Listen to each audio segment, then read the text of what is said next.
اعوذ باللہ من الشیطان الرجیم بسم اللہ الرحمن الرحیم وخلف من بعدهم خلف ورثوا الكتاب يأخذون عرض هذا الأدنى ويقولون سيغفر لنا وإن يأتهم عرض مثله يأخذوه ألم يؤخذ عليهم ميثاق الكتاب ألا يقولوا على الله إلا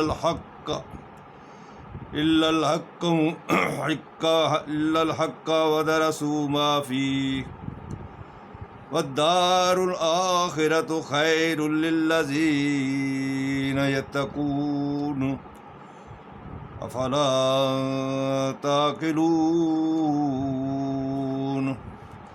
صدق اللہ العظیم رب اشرح لی صدری ویسر لی امری واحلل عقدۃ من لسانی یفقہوا قولی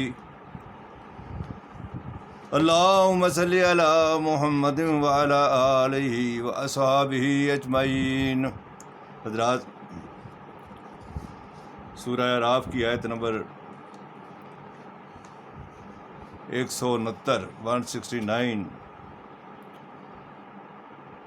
آپ کے سامنے تلاوت کی ہے۔ اس کا ترجمہ یہ ہے: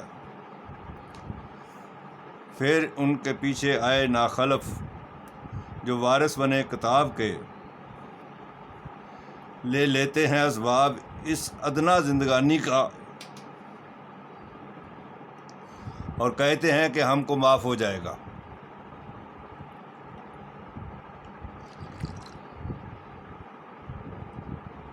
اور اگر ایسا ہی اسباب ان کے سامنے پھر آئے تو اس کو لے لیں۔ کیا ان سے کتاب میں عہد نہیں لیا گیا کہ نہ بولنے اللہ تعالیٰ پر سوا سچ کے؟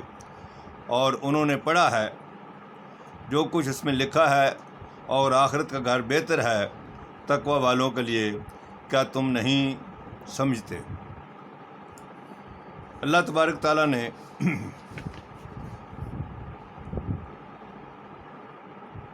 یہ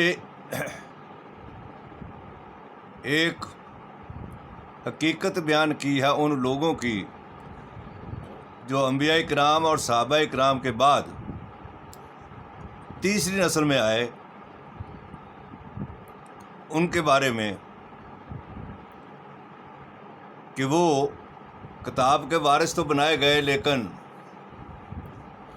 انہوں نے کتاب پر عمل نہیں کیا۔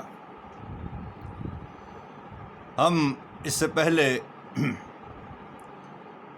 اسی عنوان سے جواب دو کے حوالے سے دہریوں کو یہ بتا چکے ہیں کہ اللہ تبارک تعالیٰ اس کائنات کی ہر شے میں اس کا ظہور ہے۔ اس کو چلو نہیں مانتے تو ہمارے سامنے قرآن حکیم ایک کتاب ہے، اس کی حقیقت کو تو انکار نہیں کر سکتے، تو یہ بتاؤ کہ اس کا مصنف کون ہے؟ تو یہ جواب دو۔ اس سے پہلے ہمارا سلسلہ کلام چلتا رہا، اب آج سے ہمارا سلسلہ کلام جو ہے وہ علماء سے ہے کہ وہ جواب دیں۔ علماء کے حوالے سے میں نے یہ عرض کیا کہ یہ اب ناخلف جو بھی کتاب کے وارث بنائے گئے، اللہ تبارک تعالیٰ نے ان کے طرز عمل پر تبصرہ کیا ہے، اور یہی وجہ ہے کہ انبیاء کرام کے بعد اور صحابہ کرام کے بعد ہر امت نے اپنے نبی کی تعلیمات مسخ کر دیں اور نیا دین اپنی مرضی سے بنا دیا۔ ہندو مت بھی ایک دین تھا جو پنڈتوں نے اسے ہندو مت بنا دیا، وہ دین اسلام ہی تھا، اس لیے کہ اللہ تبارک تعالیٰ نے ایک ہی دین بھیجا ہے وہ ہے ان الدین عند اللہ الاسلام۔ حضرت نوح علیہ السلام کا دین اسلام تھا، حضرت ابراہیم علیہ السلام کا دین اسلام تھا، حضرت موسیٰ علیہ السلام کا دین اسلام تھا، لیکن ان کے جو پنڈت تھے، پادری تھے، ربی تھے، انہوں نے اس کو بدل کر کے ہندو مت بنا دیا، یہودی مت بنا دیا، عیسائیت بنا دیا، اور مسلمان جو تھے ان کے علماء نے اسے دیوبندی، بریلوی، اہل حدیث یہ بنا کے رکھ دیا، شیعہ سنی بنا کے رکھ دیا۔ جو اللہ تبارک تعالیٰ نے دین بھیجا اس کو بگاڑ دیا۔ اس کی وجہ کیا ہے؟ کیوں بگاڑا ہے؟ اس کی وجہ یہ ہے کہ انہیں اس کتاب پر یقین نہیں تھا۔ مثلاً ہم قرآن حکیم کی بات کرتے ہیں تو علماء کو قرآن حکیم پر یقین نہیں ہے۔ دنیا میں کامیابی کے دو ہی طریقے ہیں، ایک تو کسی شے پر یقین کامل ہو اور اس کے مطابق اس کا عمل ہو، اور دوسری امت کے اندر، انسانوں کے اندر الفت اور محبت ہو۔ دنیاوی کامیابی ہو یا اخروی کامیابی ہو، یہ دو عناصر انتہائی اہم ہیں۔ یہی دونوں عناصر امت مسلمہ کے مزاج سے نکل گئے، جس کا نتیجہ کیا ہے؟ آج ہم تفرقہ بازی کے عذاب کے اندر مبتلا ہیں، گروہ بازی کے عذاب کے اندر ہم مبتلا ہیں، اور یہی وجوہات شرک کی سبب بنتی ہیں۔ حقیقی بات یہ ہے کہ جمعہ اور جماعت ہمارے علماء کے پاس ہے، وہ قوم کی جس طرف رہنمائی کرنا چاہیں کر سکتے ہیں، کیونکہ وہ خود تفرقہ بازی کے اندر مبتلا ہیں، لہذا وہ تفرقہ بازی کی ہی تعلیم دیں گے۔ ایک بچہ جب 7-8 سال کا ہوتا ہے، 5 سال کا ہوتا ہے، تو ہم اسے مسجد میں بھیج دیتے ہیں، وہیں سے وہ جیسی تعلیم لے گا اسی قسم کا اس کا مزاج بن جائے گا۔ ہماری یہاں مدارس سے، مساجد سے ہمارا بچہ یا تو بریلوی بن کے نکلتا ہے، یا دیوبندی بن کے نکلتا ہے، یا شیعہ بن کے نکلتا ہے، یا اہل حدیث بن کے نکلتا ہے۔ تو فرقہ بازی اس کا مزاج بن جاتا ہے۔ یہ المیہ ہے ہمارا۔ اب وہ نوجوان ہو گیا، کسی بزنس میں گیا، تو بھی اس کے اندر وہ تفرقہ بازی ضرور ہوگی، تعاون کا مزاج نہیں ہوگا۔ اگر وہ سیاست میں گیا تو بے یقینی کی فضا اور نفرت کی فضا اس کے لاشعور کے اندر جو کر چکی ہے وہ نہیں جائے گی۔ آج ہم دیکھ رہے ہیں کہ ہماری سیاست تفرقہ بازی اور نفرت کا شکار ہے۔ تو اس لیے کہ وہ بچہ جس نے بچپن ہی سے تعلیم عصری حاصل کی ہے، گلی محلے میں جو بھی آوازیں اس سے آ رہی ہیں،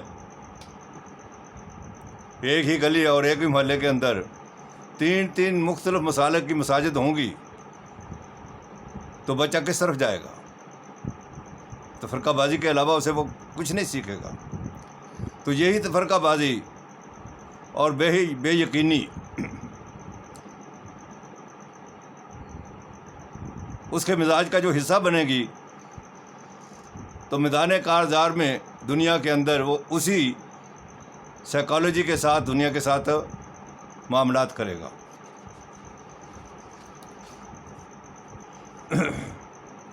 ہم نے یہ کوشش کی ہے اپنے طور پر کہ جو بھی قوم کی اصلاح کرنے کا بیڑا اٹھاتے ہیں اور کوشش کر رہے ہیں کچھ لوگ ہمدرد اور نیک دل لوگ جو ہیں، لیکن وہ اصل مرض کو نہیں پہچانتے، دائیں بائیں کوششیں کرتے ہیں، ان کا خلوص اپنی جگہ پر ہے، ان کی محنت اپنی جگہ پر ہے، ان کی صلاحیتیں اپنی جگہ پر ہیں، لیکن نتائج نہیں نکل رہے۔ اگر کھل کر کے بات کروں تو ان میں مولانا مودودی علیہ رحمت، ڈاکٹر اسرار احمد، یہ وہ ہستیاں ہیں جنہوں نے اپنی زندگیاں کھپا رکھی اور معاشرے کے ایک طبقے کو متاثر بھی کیا، لیکن نتائج نہیں نکل رہے۔ اس کی وجہ یہ ہے کہ اصل مرض کی تشخیص نہیں کر سکے۔ اصل مرض یہ ہے کہ یہ ہمارے علماء جنہیں ہم وارث انبیاء کہتے ہیں، وارث کتاب کہتے ہیں، ان کا قرآن حکیم کے اوپر کوئی یقین نہیں ہے۔ یہ باغ چل کر کے ہم باتیں بتائیں گے کہ انہوں نے ناسخ و منسوخ کے ذریعے سے، خلق قرآن کے ذریعے سے، اور آج بھی یہ کہتے ہیں کہ 476 آیات گم ہیں، تو یقین کیسے ہوگا؟ تو اصل مرض کیا ہے؟ جنہیں ہم عالم دین کہتے ہیں، علماء کہتے ہیں، جب ان کا ہی اس کتاب پر یقین نہیں ہے جو کتاب ہدایت کے لیے آئی ہے،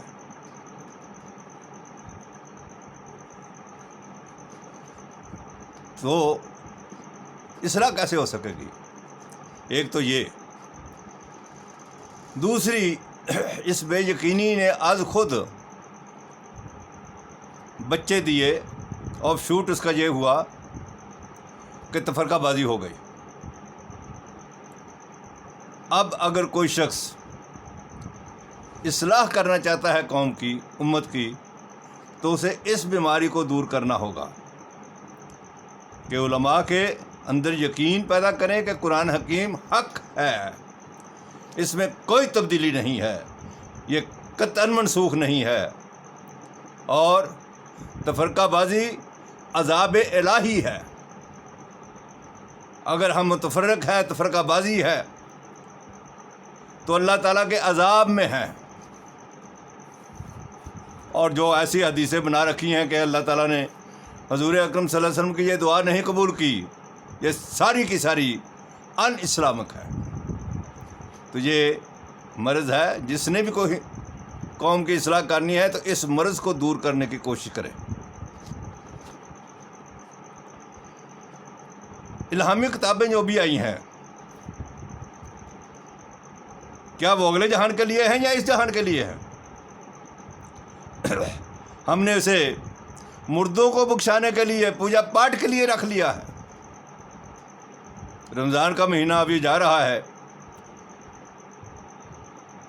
آج عید الفطر ہے، اس میں خدا نے کتنے نیک لوگ ہوں گے جنہوں نے اتنے قرآن بھی ختم کر لیے، لیکن سمجھا ایک آیت کو بھی نہیں، گدھے کے گدھے رہے۔ اس لیے کہ اللہ تعالیٰ فرماتے ہیں کہ جس کو سمجھ نہیں ہے وہ تو ایسے ہے جیسے کہ گدھے کے اوپر کتابیں لاد دی گئی۔